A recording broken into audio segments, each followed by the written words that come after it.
Shion! Wait! Something's not right. She is going to attack us, isn't she?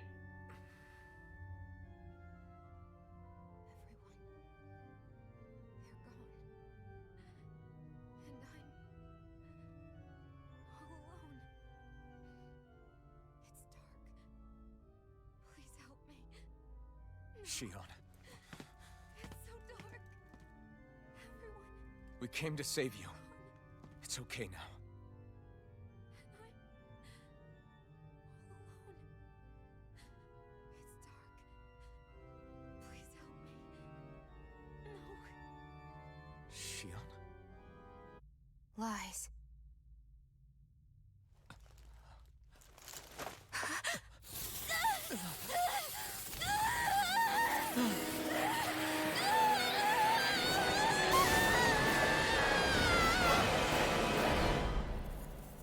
The thorns times 7. Oh, hold on. Oh, Ticker here. Can we talk about this maybe? Immense dark astral energy here. Well, I guess I was right about attacking us in a different kind of way, I guess. We cannot tell from this far away. Oh my. We need to be much closer. Okay, Smackaroo. First we need to get rid of the thorns. Gotta quite literally get rid of the thorns. You have a better idea. Whoops. Oh my goodness, they're more are constantly coming out. I heard her whispering during that cutscene under her breath, so dark. Please help me. But I also Such. can't live. So it seems like she's being controlled, but kind of trapped in a way. I guess the thorns themselves don't actually damage us? Wait, they do, but like very slightly. So I guess this fight is mostly for show? From what I can tell? Yeah, like 1 damage. It's meant to be a scenic kind of thing.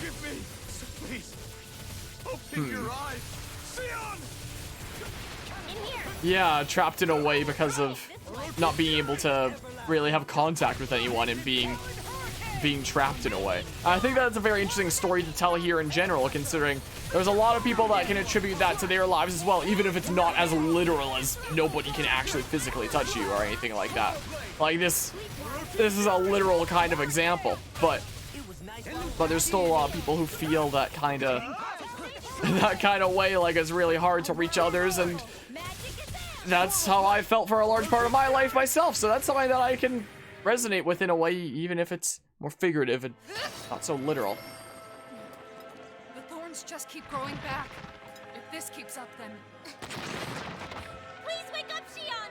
Come back to us!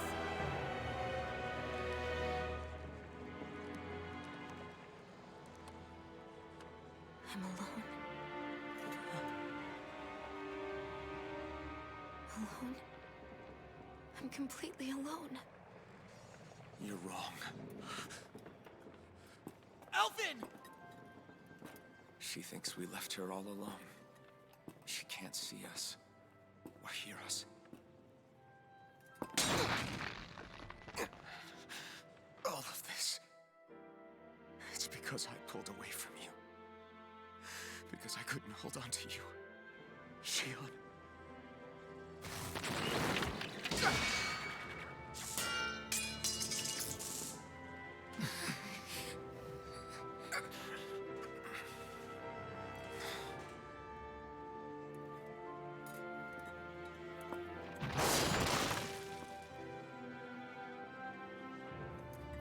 But you're not alone anymore. Law's here. And Rinwell too. Kisara. And Dohaling. And so am I.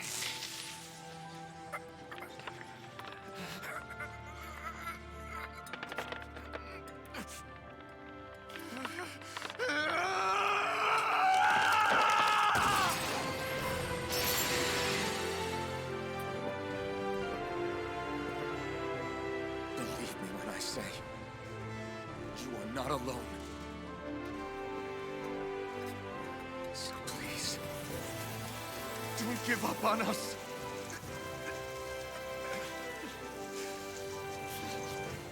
We will bear your thorns together. I swear it. Shion.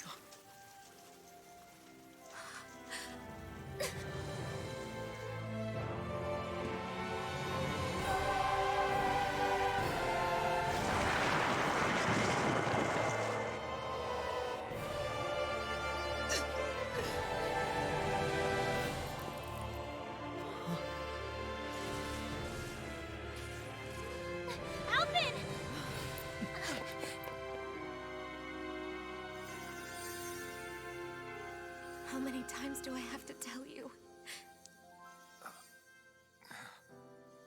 Not to be so careless.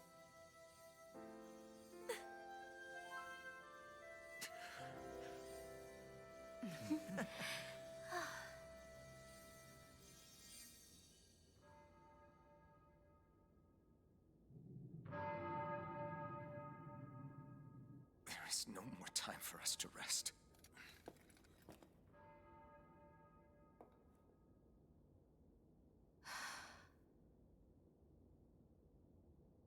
Let us finish this.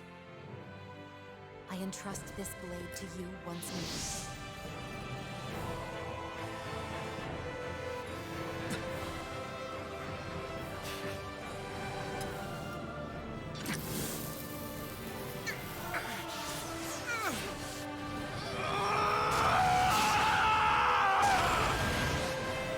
Let's go. Bull Run is waiting.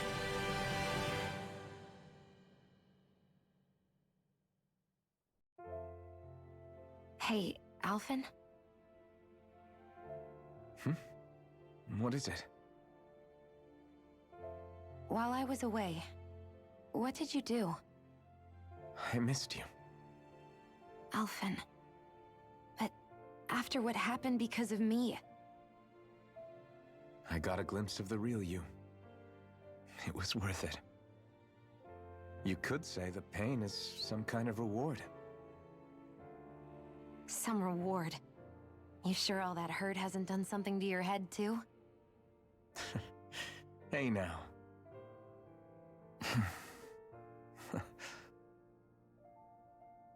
Is it just me, or are they... It's been a while. They're just happy to see each other. I know. I mean, it's fine. We all express ourselves in different ways. Leave them be.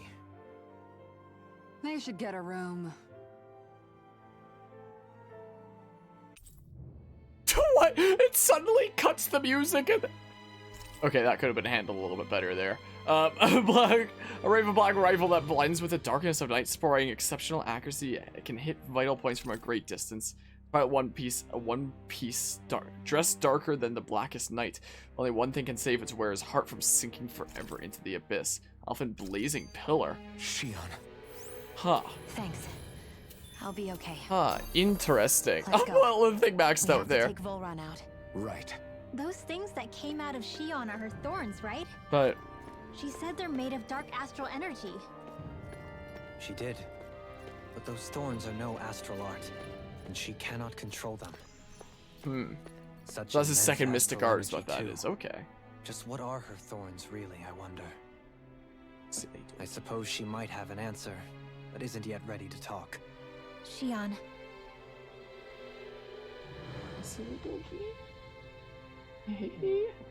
Oh, you'd rather lay there.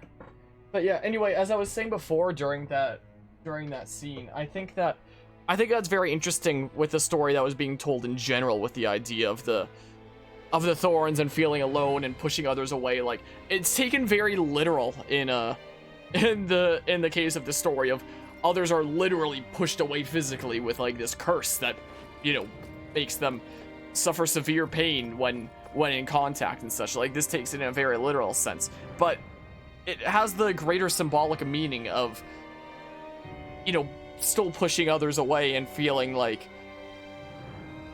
you're alone in the world, essentially. And I feel like that carries a lot of meaning with it, and I thought that was very interesting. So, the Sovereign, the Renis Alma, the fate of Lenegis 300 years ago? Yes.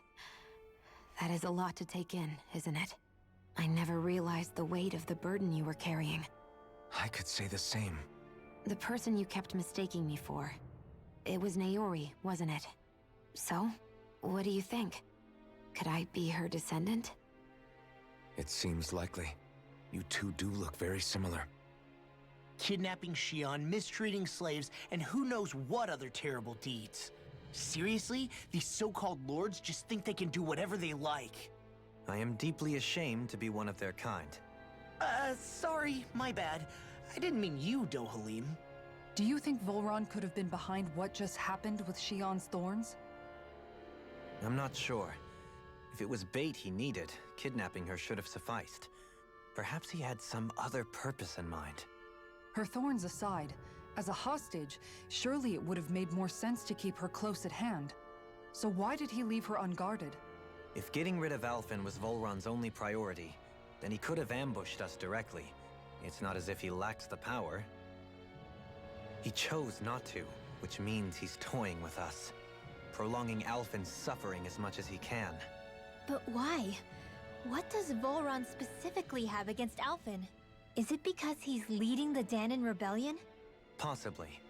But try to see it from Volron's perspective. He'd do anything to win the crown contest, correct? Knowing that the true sovereign already exists somewhere is bound to ruffle his feathers. Have your paths crossed before, Alphen? Only when I've been with you guys. In the end, we just find more mysteries. What isn't a mystery is how badly we're gonna beat this creep up once we find him. What a simple and straightforward person you are, Law. Anyway, looks like there's Way another to one, give though. us a heart attack. I wasn't sure how that was gonna pan out for a while there. I'm just glad everyone's safe. Really glad. What about you, Shion? How are you feeling? Oh, I need to change He Shion's didn't outfit back. do Or to the anything other to thing you, that was just unlocked. Did he? The last thing I remember is being back on the ship. Back then. Seeing Alphen's pain return to him the moment he touched me. It brought me back to my childhood. The fear in people's eyes whenever they were around me. And the next thing I knew, darkness was welling up inside me. It was smothering me. I couldn't see anything anymore. I was all alone. Shion. You're okay now. You're safe, Shion. We're here with you. You're not alone any longer. Thank you.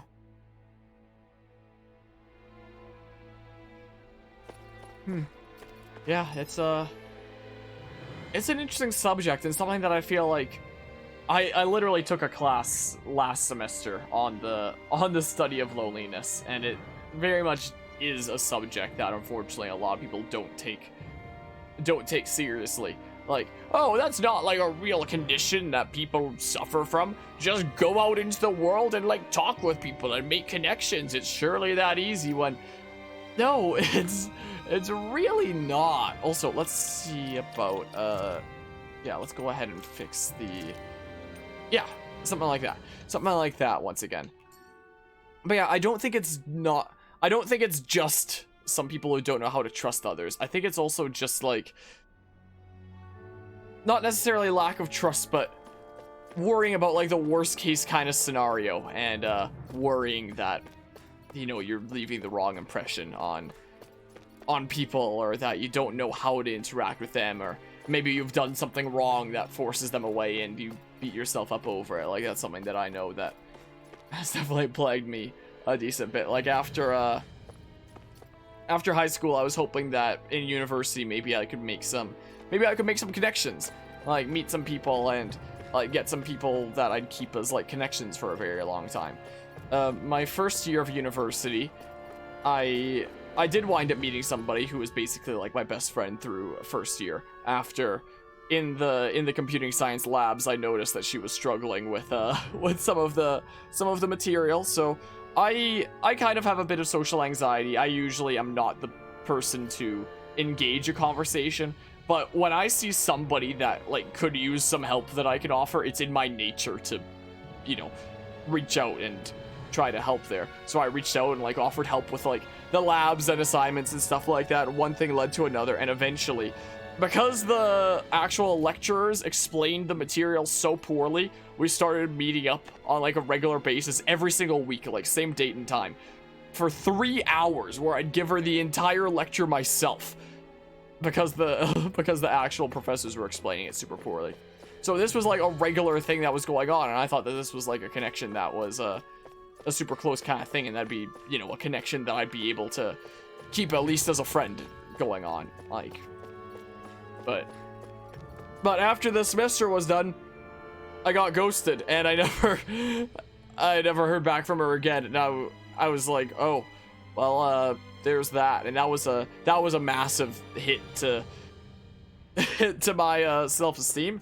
And then second year, there was a similar situation in my physics class where there was another person that I met who also became like a very regular study buddy of sorts, except rather than me teaching all the materials, more of like a mutual thing of just like studying together and figuring it out together. And how she freaking started, is my laptop here?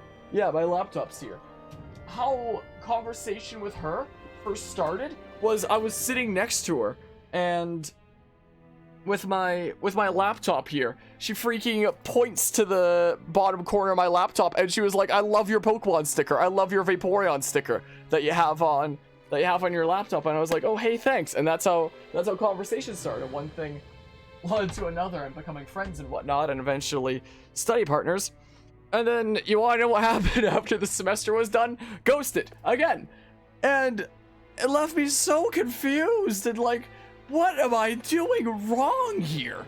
Like, it was a massive self-esteem hit, honestly, that that I'm still not sure to this day, like, am I at fault? Is there, you know, where do I put blame for this? Like, what's going on with that all? Third year, there was one connection that I kept as like a friend after my game design group. Yeah, it was very jarring. Like, in my third year, at least, when it came to the group that we had that was making a small game in my game design class, I did actually keep one person as a connection through that, who's actually the person who I commissioned the thumbnail for Pokemon Mystery Dungeon Rescue Team DX versus Xenoblade Chronicles Definitive Edition Part 1. Like, that 3-part video essay series that I did, Part 1, Part 2, and Part 3, she did the thumbnail for the first part. Another friend, one of the mods of this channel, Aniki, and I actually worked together on the second part thumbnail, and then I threw together the Part 3 thumbnail. So, like, that was that was a friendship that I kept there. Like, we have one another's Discord and such, but we don't really talk a whole lot. Like, it's a connection that's like we have, but we don't really chat a whole lot. It's not really a whole lot of talking that goes on. I think it was when the last summer was coming up, or like some sort of a break was coming up, I believe she was telling me that, was it her or was it someone else that was telling me that she'd be willing to do like some commission work or even throw together some stuff for free for the channel, like emote wise and stuff like that. I believe that was her, but I don't think we ever like followed up about that, and plans kind of fell through, and I think that might have been the last time they talked. I know that I should probably reach out at some point and like catch up and such is a thing that I should do. So it's like there's at least a friendship that I've kept, but I'm also somebody that usually only reaches out to somebody when I have like some specific reason for like reaching out to them, and that's something that I've wanted to work at like getting past. But now it's been so long since reaching out between us two that like, if I reached out now, would it be like awkward reaching out after like months later and freaking being like, oh hey, what's up? I know that we haven't talked in like half a year, but what's going on? Then year 4 was my weird year. I had year 4 was the year where I did one semester at like a different institution, which was a post-secondary institution for the trades, and then like the second semester of the year back at my university again, and I didn't meet anybody through that. There were some group projects for the classes that I was doing at this other place that was, you know, some very basic open studies kind of stuff, and you know, like maybe I could have made friendships with some of my group members through that. And there was one person that like both her and I were working at like the hardest in this group, and then it turned out later that she was an absolute bitch, to put it mildly. The kind of person where if they have a suggestion and you can be like, hey, well, appreciate the suggestion, but I don't feel like that's the path that we should be going for because of these things that the professor has outlined clearly in the project description. And the kind of person who will just be like, oh my goodness, how dare you, like, condemn me in such a way and not let me have any input. And I just sit there like, wait, huh? What? Like, at the time that this was going on is when I was doing part of the playthrough of main game Watch Dogs Legion, so I've told like some more detailed stories about that during that time, during the Watch Dogs Legion playthrough. So there's some stories of something like that somewhere in the Watch Dogs Legion playthrough, somewhere around there, probably under a title like Project Stories or something. I don't know what it'd be titled, but that was something. And oh my goodness, it just became like a toxic environment through the rest of that group project. It was a mess. Oh boy, it was a miracle that project even got finished. That was a bit of a shit show. And now year 5, it's like the first semester of year 5, most things are all online. Like, I don't really have a whole lot of opportunity to meet people in person. I've tried to like, yeah, it's over with now. Thank goodness for that. Like, I've tried to find some opportunities to meet people in person, what with, like, clubs and such. Like, I looked into that Taekwondo club that, that I showed up to and nobody was there, so it's probably canceled because of, like, COVID or something like that. I looked into this club that's all about, like, happiness and wellness and making connections with other people, but rather than being a thing that meets regularly, it just seems like a club that's just purely, we have an event, like, every few months or something like that, so... I mean, maybe I'll keep an eye out for when they have an event for specifically meeting other people.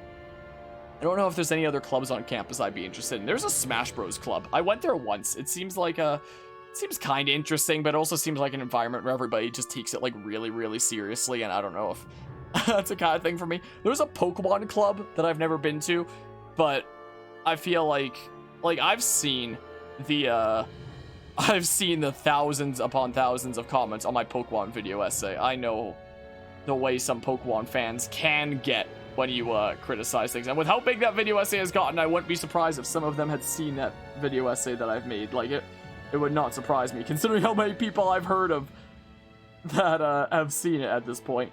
And honestly, I don't really want to be there like that. I kind of want to have a separation between my stream life and my personal life, and so I haven't gone to this Pokemon club.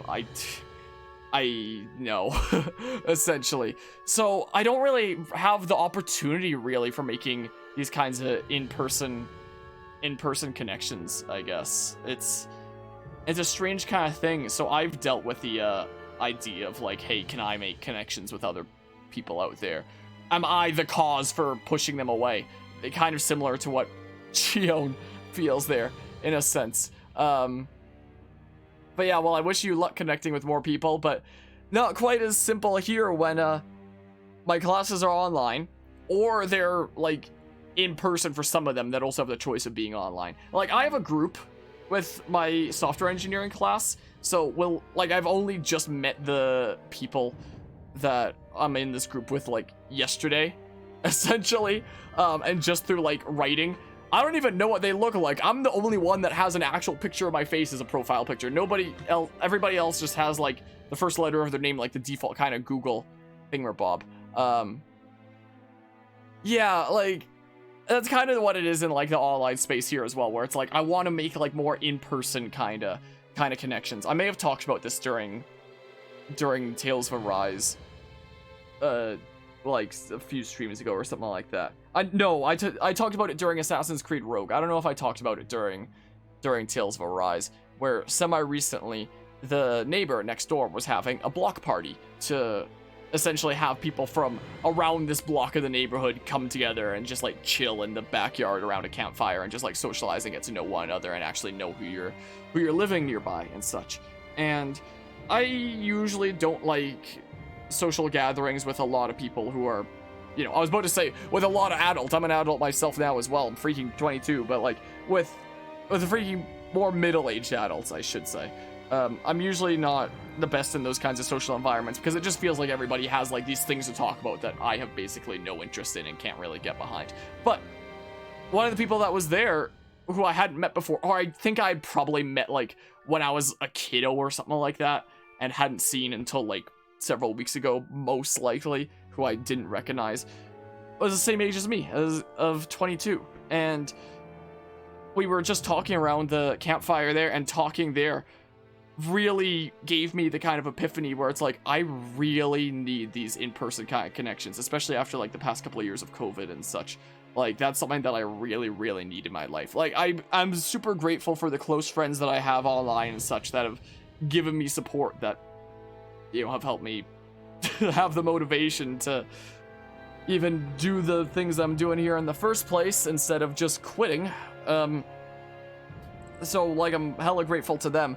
But the, that kind of in-person talking, like, looking into someone's eyes and seeing how they're feeling, that kind of way. There's nothing that can, like, really fully replace that in a way, you know? And that night just around the campfire was, like, one of the most refreshing chats that I've had in a few years, honestly, is what it was. And it kind of made me feel even lonelier because I want even more of those in-person kind of connections. So, like, it's really difficult for a lot of people to make those kinds of connections, and I feel like that's one of the reasons why I've kind of felt myself resonating with this story that we're experiencing here in a way, because it's like I can relate on that front. And I mean, there is also like a lesson to be taken from this at the end of the day as well. Like, this isn't just purely like, oh, just awful stuff. There's been nothing but like awful situations. Like, there have been some situations that have turned around and shown me that maybe I shouldn't be as like socially anxious as I am. Like, for example, when I was growing up around the same group of people in the German bilingual program, there's only a handful of German bilingual schools in my city, so essentially before even kindergarten, in something called die kleine Kinderschule, since even before kindergarten, we were in like the same group all the way through grade 12 with like the same kind of group of people, essentially. So I grew up around like the same crowd for 13, 14 years, essentially, something like that. And I used to be in person myself that you see on stream, this like energetic, flamboyant, yelling, super loud, kinda happy, cheery kind of self. But eventually, I kind of started noticing how maybe people weren't exactly really vibing with that, and I worried that people just found it kind of annoying. Like, I would let my energy kind of come out, and people would just kind of play it off and move on and not really seem to give a shit, essentially. Eventually, that's how I started developing social anxiety in the first place, which sounds strange considering myself that you see on stream here and whatnot. When I'm streaming, this is essentially like my true personality in a sense that is hidden away behind social anxiety in real life. I developed like a wall of social anxiety because I figured that everybody just thought that I was annoying, and I became that person that like sits in the corner of the classroom and doesn't talk to anybody.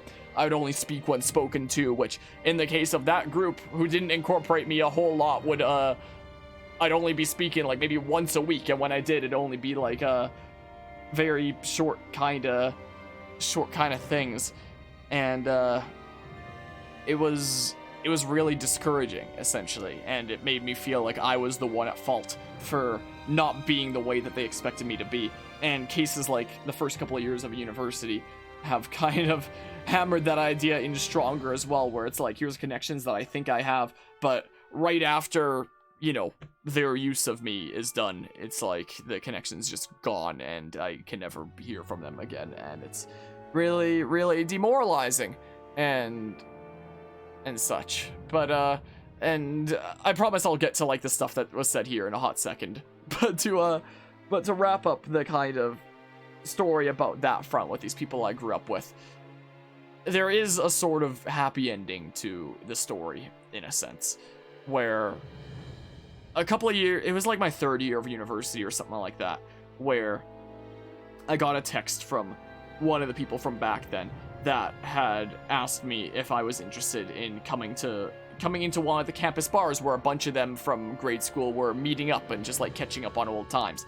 And I was in a class at the time, but I could be in a class like freaking several times a week. Like, this was something that I hadn't seen these people in years, and I figured that was higher on my priority list, so I was a super irresponsible university student who skipped class that day to go hang out with people in a bar. Not with any alcohol to drink, because I don't drink alcohol or anything, but just to catch up with them and talk and whatnot. But I got there and I was a little bit nervous and not really all that sure of myself, since these were the people that I felt like I hadn't really fit in with as long as I could remember.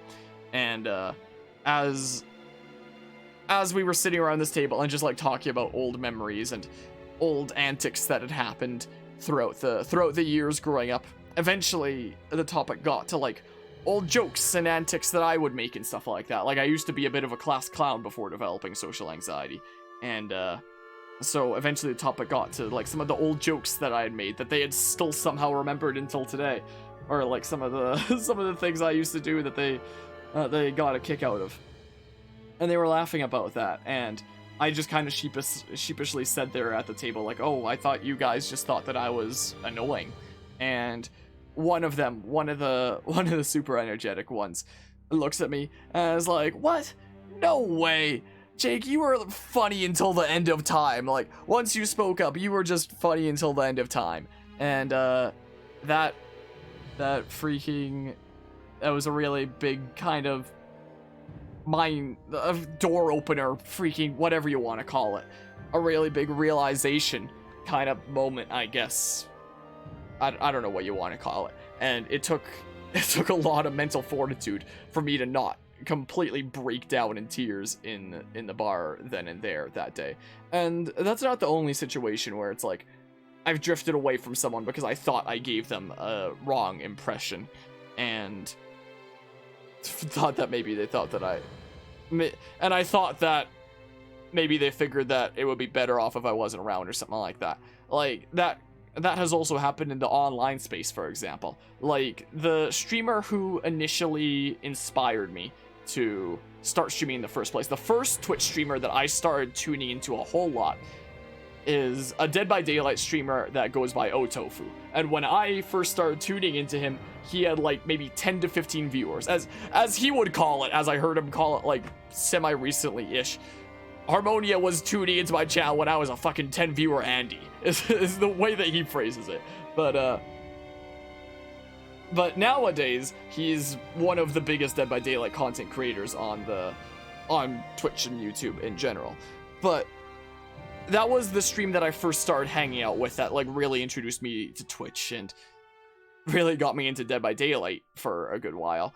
And, you know, I was hanging out there all the time and always, you know, trying to be friendly and be a filthy memer there like I did with the people that I knew in real life as well. Like, I'd always be stream sniping him and doing like silly meme builds that were just meant to like put a smile on his face and make him laugh. Like he knows my freaking 360 builds where it's like I would play the killer while he's the survivor, and after I'd stream snipe him, and I just like 360 before every action. I go to swing for a hit, got a 360 first, and then swing and miss a lot of the time, but still hit a lot of them. I go to like vault through a window, I gotta do a 360, and then I step through the window. Gotta break this pallet, gotta do a 360, and then I break the pallet.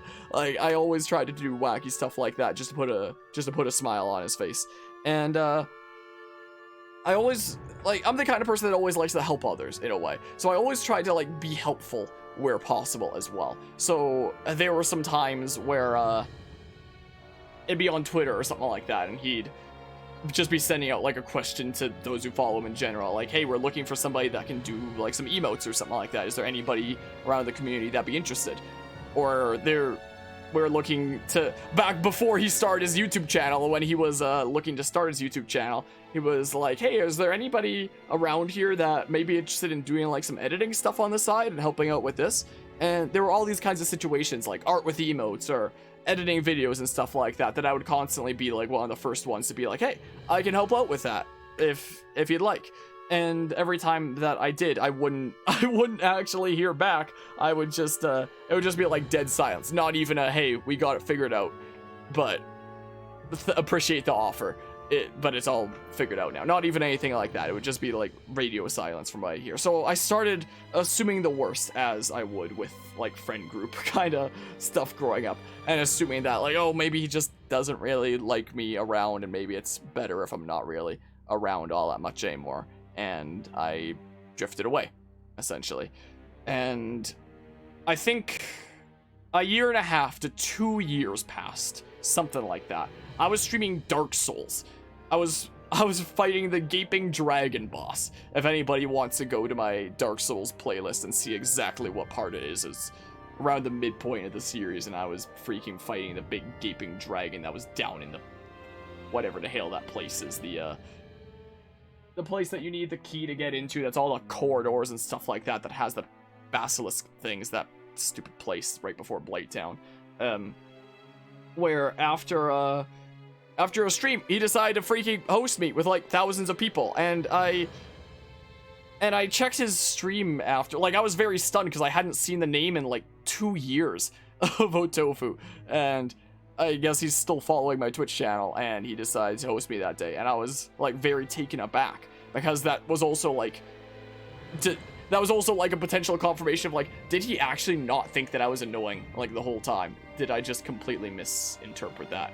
And I checked the end of his stream afterwards to see what was said before he hosted me, and it seemed like there was some hesitancy to host me because I hadn't been around in like a couple of years, and he was saying like, oh yeah, this person used to stop by like all the time a while back, but hasn't been around for a long time. I'm not sure exactly what happened, but decided to go through with it. And after the stream, I reached out to him and explained the situation with me, you know, having social anxiety and kind of assuming the worst of situations, and that being one of them, and me assuming that maybe he just thought I was annoying or something like that, and not really welcome around there or something, essentially.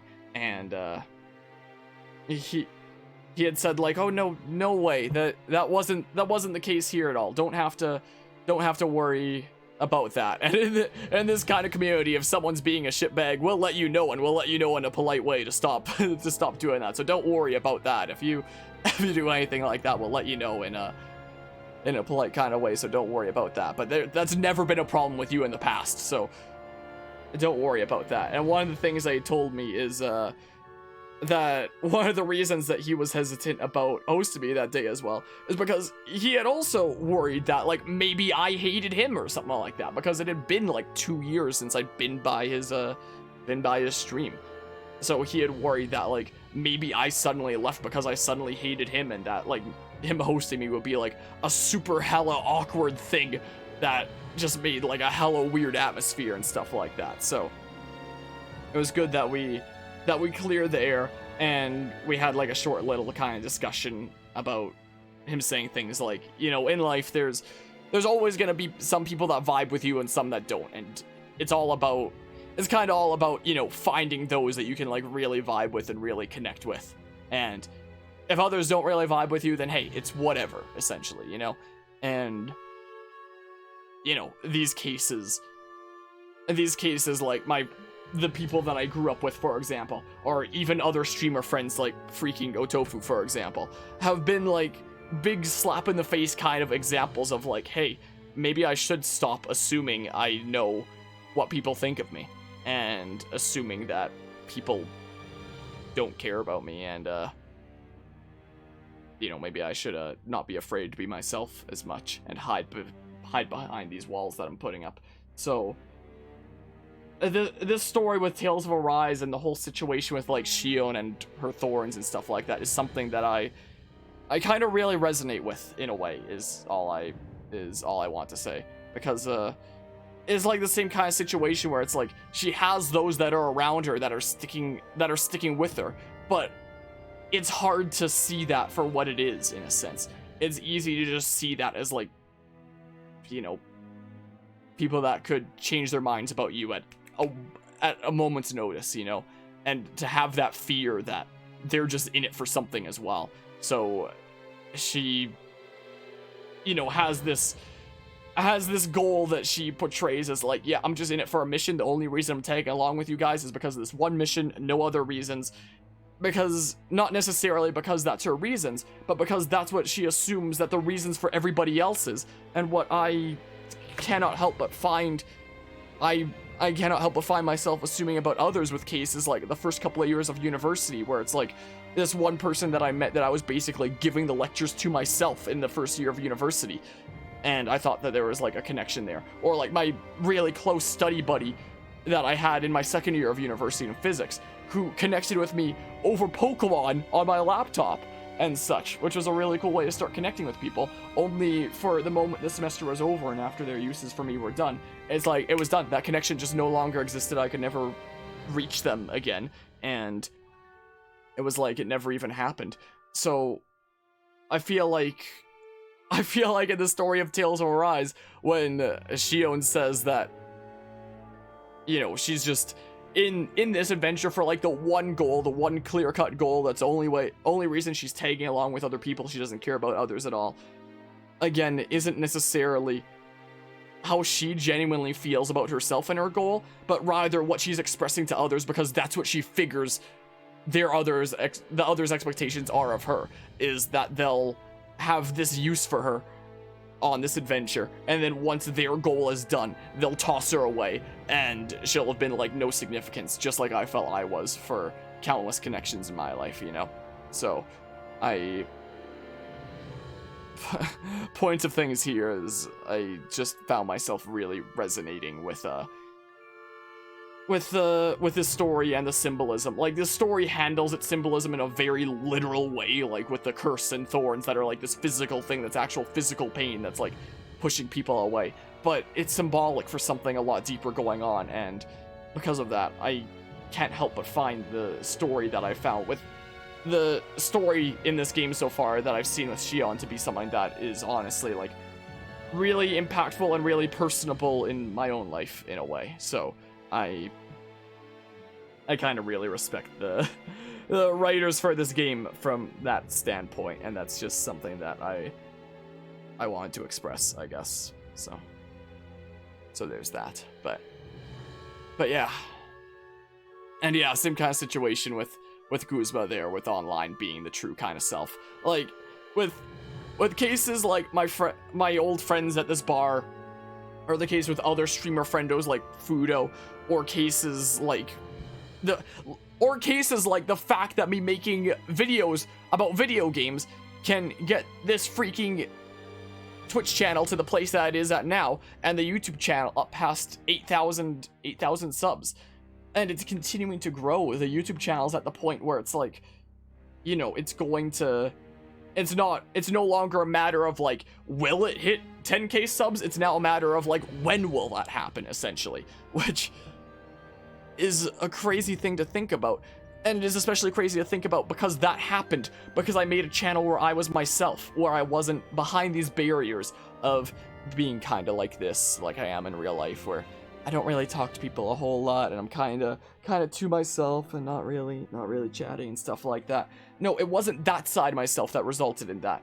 It was a side of myself where I'm like this and like my true passionate self that resulted in that and creating this community in the first place. So instances like that, I feel like, are in a way the kind of major slap in the face of like, hey, maybe you don't need to be putting up these walls that you are. And like, sure, putting up these walls might protect myself from some people that might really not vibe with me, but it also means that I'm missing the opportunity to connect with people that I can like really forge incredible, meaningful connections with. So over the past year, I've been trying to incorporate my my kind of true, more energetic personality here into my own personal life a little bit more. Stop having this like dual personality where I'm someone completely different in real life compared to who I am on stream. I'm trying to break down the boundaries a little bit more and see if that can be one of the key factors to being able to live a happier life and actually make connections, because like one of the biggest issues that I deal with nowadays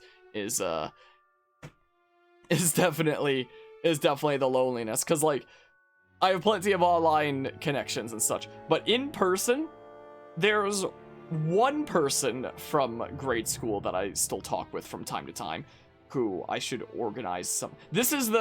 I've talked about him before during Pokemon playthroughs, like Pokemon Platinum. He's the one that I named my rival after, for example. I should get in contact with him and figure out something at some point. He's even expressed interest in potentially becoming a content creator at some point, maybe doing something on the side. So if he does that, I'd gladly show him the ropes and such. So there's that. After high school, I had like 3 close best friends after high school.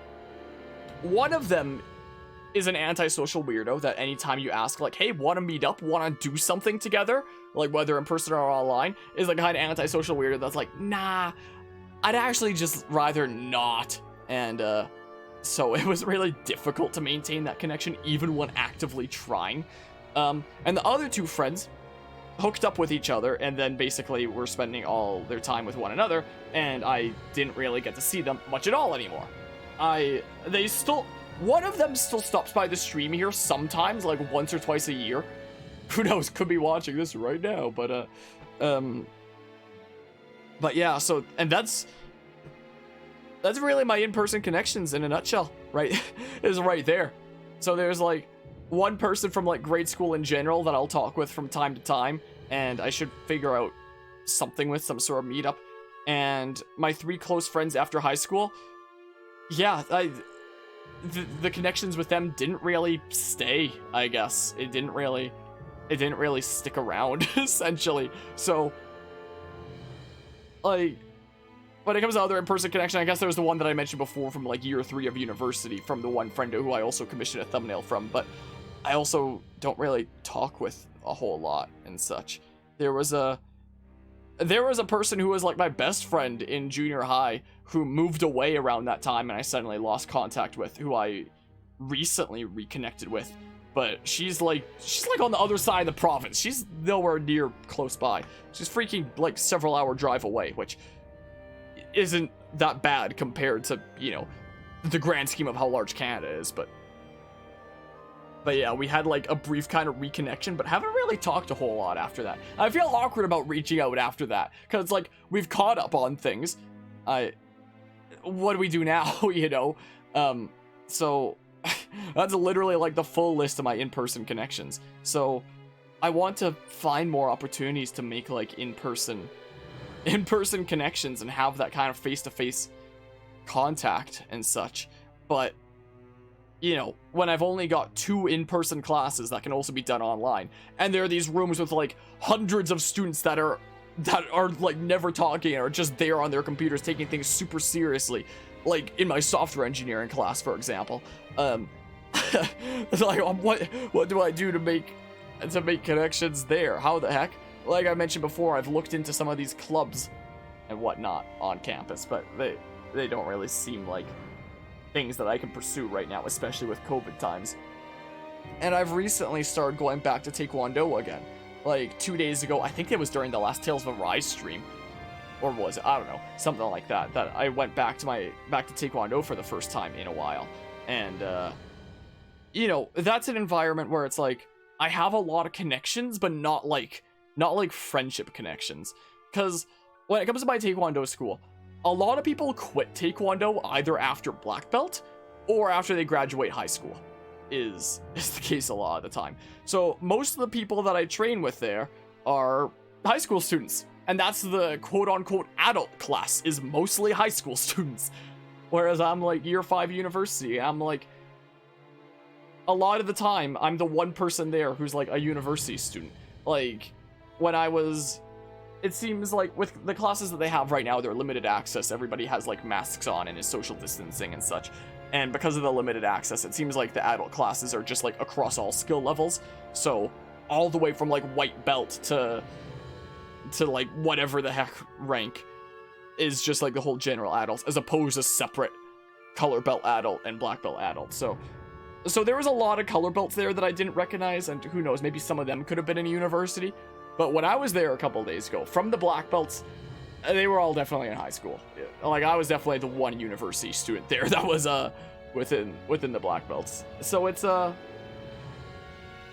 and we have like some social gatherings sometimes with Taekwondo, but it's one of the things where it's like there are some people who are like adults there, but they're like middle-aged adults, and all the people that are like the closest to that are high school students, and I'm like in the middle age range that doesn't quite fit into either one. So like I'll be at some social gatherings that we'll have for what's called the Harang team, and I'll always just feel like I don't fit in and like I can't really be a part of the conversations. And I promise I try, but it's just it's just not quite the kind of thing that I quite fit into. In that kind of environment, it's like, I'm not like a friend figure for people, I'm more of like a respected figure for a lot of people. Like when I was there 2 days ago, for the first time back to training in a long time, and with a lot of people that I didn't recognize at all, there was a lot of people who after class were coming up to me to like bow and say goodnight sir, specifically to me, to show their respect to me. And like that's the same kind of thing that would happen back when I was like training regularly, but since it's been a long time since that happened, it was still a kind of blast back to reality of what that kind of environment is there for me. It's not the kind of environment where I'm making like friendship kind of connections there. It's more an environment where I'm just like a respected kind of figurehead or authority figure, I guess. And sometimes I wish that wasn't the case, and sometimes I wish that I could make more friendship kind of connections there, I guess. But it's strange. So that's been my journey of making connections, and sometimes it feels almost like I have thorns in a way, and it's strange, but that's the that's the dedicated discussion about that. So, you know, so far I do think that I have very much enjoyed the story of Tales of Rise so far, largely because of how much I feel like it's resonated with like my own life personally, and how much I can relate, you know. And hello as well, Enzos. Yeah, I feel like it's a thing that a lot of people struggle with.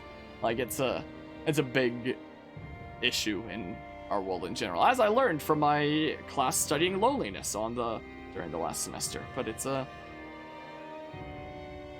but yeah, so I don't know if I'll be able to make any like meaningful in-person connections anytime soon with university, with the weird state that things are in.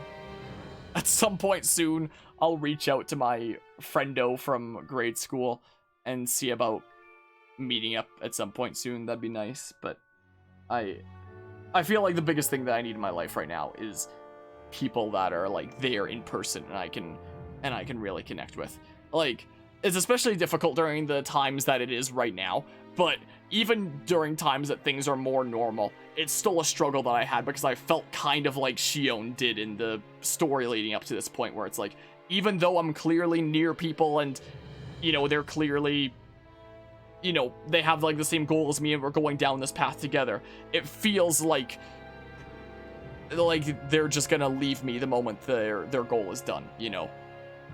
So that's the dedicated discussion on that. So speaking of Shion, did I change the freaking costume back to that super cool thing? No, I didn't. Where's the freaking cool thing? Here's the new thing that was with the thing. I might just go back to the cool thing though. This, I like that. That's a cool freaking thing. I love the black and purple. Freaking what? Okay, Kuzma, you don't have to prove your freaking connections here with.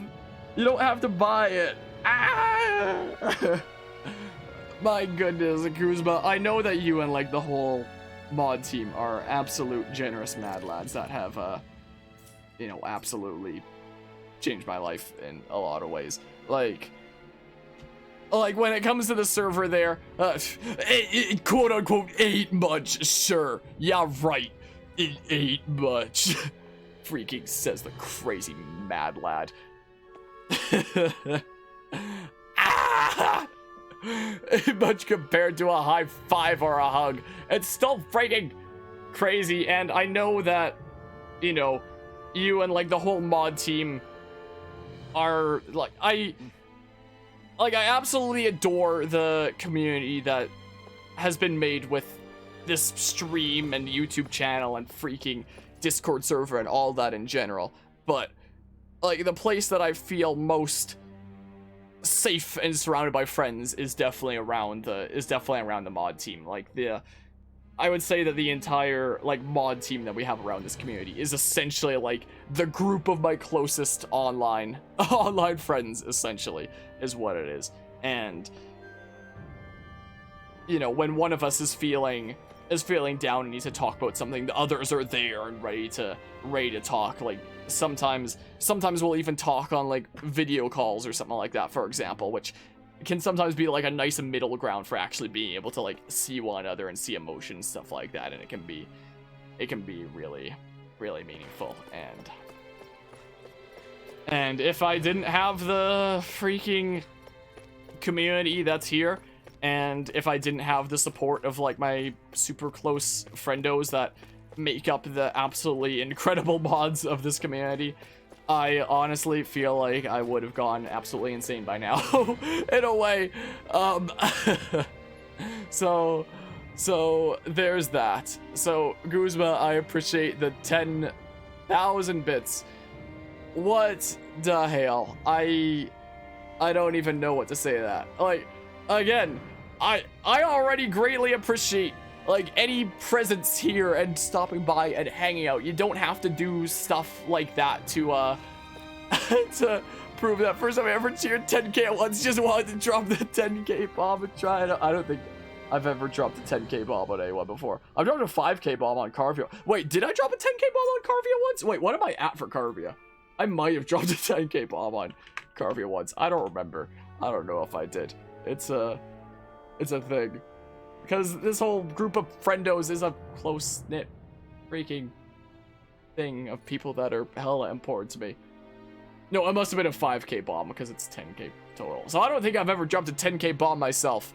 I think that you might be the first within our mod team here that's ever done something like that.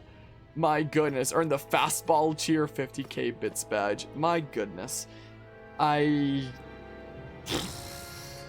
goodness. Again, any time spent hanging out here is already like more support than I could ever ask for from anybody that stops by this channel. Because like the freaking content creation space is so oversaturated at this point that, you know, while someone could argue in the past that, you know, somebody should be supported for making content because, you know, they're working hard on that or yada yada. While you could argue that in the past, nowadays it's like anybody with a phone in their pocket can be a content creator, and the whole industry is so oversaturated that like anybody spending any time in Extreme or around X community is already way more than you could ever ask for. So like anybody that's already, you know, spending time around here and like hanging out and such is already like way more than I could ever ask for. Yeah, freaking Guzma's a crazy mad lad as a thing. And also Twitch is a platform that could serve to give creators a bit more of a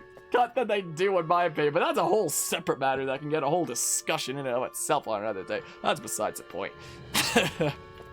Oh man. Yeah, don't ever do it through mobile. That's one of the big things for freaking buying things on Twitch. Never pay for things on Twitch through mobile because it costs more there because of the Apple tax or the Google tax. Yeah, it's even more expensive there because there's an extra 30% tacked on to pay Google or Apple, depending on what device you're using. So, like, the prices already kind of suck for things on freaking Twitch browser and such, but on apps, it's even worse. It's even worse there. But yeah, Twitch does take a decent... You already lighten things up enough just by hanging out here, Guzma, and being a part of this community. Anyway, I wasn't trying to like drag down the mood of things here today. I just felt like after the scene and stuff with Shion there and the whole situation with Tales of Arise and the story it tells, that I just kind of wanted to share like my own experience with that and why I find this story like so relatable and impactful personally, essentially. So wait, okay, so that's the way the thing. But yeah, don't even use your phone for anything but messages. I keep a lot of wacky things on my phone, like Fire Emblem spreadsheets. Yeah, like I feel like this is a game that a lot of people would be able to relate to and resonate with in a way. But yeah, I don't have the words for anything anymore. Like, again, one of the biggest things that has helped me through loneliness is this community and all the generous mad lads that, you know, freaking help me get a sense of normalcy in life. Like, it's not a stand-in for in-person connections, which is still like the biggest thing that I feel like I'm lacking in my life right now, but it is meaningful. Like, the fact that people who haven't met me before and discover me through like a stream or video can resonate enough with me that they're willing to like stop by and hang out and be a part of this community because of the community that we have here and me just being like my regular passionate self. Like, that has been really meaningful to me, and has been like one of the key things that has prevented my self-esteem from not just like falling through the ground after things like the situation with people that I grew up with before the bar event, or you know, the connections that I made in first and second year at university only to get ghosted afterwards, and worry that, you know, maybe they secretly hated me and just wanted to get something out of me. And ah, boy, what my life's a mess, but this channel helps it be a bit less of a mess. Sometimes that seems a bit doubtful, looking at my stream schedule and how crazy that is. People will look at that and be like, oh my goodness, how is he doing stuff for this? But honestly, my life's a mess, and as crazy as a mess as this channel looks like, this channel is the one thing that helps my life be a bit less of a mess. And I've had some other content creator friendos who've told me that they've started streaming and it's like really helped them. So it's nice that that's a thing that is available for a lot of people and such. But yeah, it's definitely a game you won't ever be forgetting for a very long time. Technically first met you through that mystery dungeon video, yeah, through that, but I'd already seen some of your mashups on YouTube before that point. Yeah, it's crazy the circumstances that lead to you meeting people. Like, one of the mods around here, Carvia, have I told the story of how I met him before? Like, I know I've probably told around the server. I don't know if I've told it on the channel before. How I met Carvia was during Smash 4. I was playing a Smash Ultimate Quick Play. Smash 4 for Glory. And in Smash 4, you could change your name like in the middle of the game to essentially, and people use that to send messages to one another. And I met this one Ganondorf player that was named Dibley, and Dibley had messages of like his Discord tags, so I added him on Discord, and we started chatting with each other a bit on Discord and doing games through that.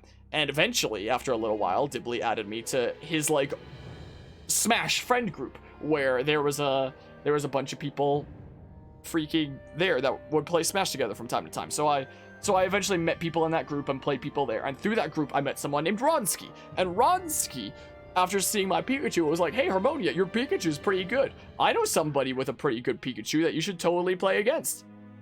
So he introduced me to Carvia. So I played some games against Carvia. Got my ass handed to me because Carvia is a legend. And that was how we met one another. But after the meeting, we did not stay in contact after that first meeting. Like, we just kind of knew about one another, but like we didn't talk for like a few weeks or a couple months or something like that after we first met one another. How we started staying in contact more is I was browsing through the Smash Bros directory on Twitch one day, and I saw that he was streaming, and I clicked on his stream and I said hi. And apparently it was like his second or third day of trying out streaming for like the first time and trying it out. It was like, oh hey, I remember you. And one thing led to another, and we started showing up around each other's channels like way more often. And then that's how Carvia and I became the freaking legendary Pokemon trainer and Carvia and Pikachu duo that haunts the VGLS Doubles League tournaments in memory to this day, after having only played it the one or something like that. So it's crazy what the online space can do in terms of meeting people. Like, I was mentioning before how like the mods of this community are like probably my closest online friends. Carvia, one of the mods of this channel, I met through like this freaking crazy unlikely chain of events where if any one of these things hadn't aligned perfectly, I would never have met him. So there's that. There's some interesting food for thought about, you know, the potential of making, the ability to make connections online as well, and something that's magical about that. And one day I'd like to meet him in person, and I'd probably like to fly him out to like Fragapalooza next year and freaking have him play in the doubles tournament with me, and that'd be pretty funny. But yeah, let's see here.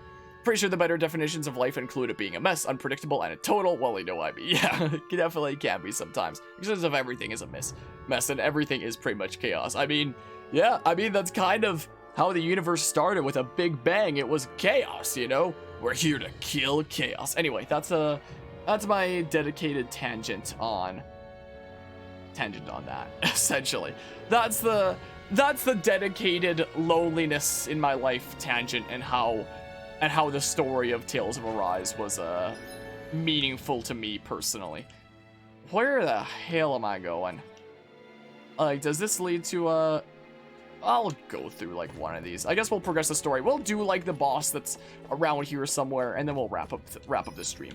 Again, this was not a discussion I was planning on having today, but it's something that I felt like I needed to express because of how it relates to the story that we're experiencing here within Tales of Arise, and why this game might well become my game of the year. So, wait, the dark door, is this the dark door? Whoops, wrong pot. Gosh, diggity darn. Yeah. Gosh darn it. Also, my doggy's still here. She's just around the corner. You want to come here, Jesse? Come here. Come here. Come here. Good girl. Good girl. So yeah. Just buffering on you all of a sudden. Getting you. Well. Also, freaking. You know, Guzma, I was about to say, like, with your freaking crazy generosity, if there's ever any game you want to see covered on this channel, you can request it of me, but that's technically already been done with Tales of Despair, and I guess that's what this is. But down the line, when my schedule opens up a bit, if there's anything you want to see, freaking let me know, you absolute crazy man. Well, it looks like the thing is over there. BRB, alrighty. Oh, man, what a day today has been. Well, this might potentially be a video that I throw in the podcast playlist on the YouTube channel. Like, the podcast playlist that I start on the YouTube channel is meant for, like, discussions I've wanted to have that I didn't want to make into a dedicated video essay. And, I figured that I might throw, like, some playthrough parts in that playlist that are just ones that wind up going on tangents like this. So maybe this will wind up being one of them.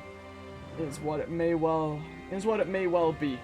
Because like a few of the episodes in the podcast playlist are currently just tangents that happen on stream, but usually during non-playthrough games. But I've been thinking for a while now about potentially having some of the videos in the podcast playlist just be, you know, some of the playthrough discussions we've had like this, where it's like the episode of that playthrough becomes like a little bit of content of the playthrough, but then mostly a podcast discussion. So who knows, maybe I'll throw this into the podcast playlist in case anybody wants to have a look through the discussions we've had on this channel before, because it can be an important subject, not necessarily me expressing my own, you know, personal difficulty with making connections, but just the importance in being like, hey, this is a thing that's affecting a lot of people, and you know, that it can be something important to express in one's own unique way, I guess. It might be my game of the year, we shall see. It's definitely a contender to be that, especially after the you know, personal connection that I've now been able to draw with it and such. So yeah, there's that. Anyway, this is probably a good place to wrap up this this discussion. I've been rambling about this long enough. Time to continue with the actual playthrough that we have going on here and go after Mr. Sephiroth here. Let's save first, actually. Let's go ahead and save, and we'll fight Sephiroth. That's what we'll do there.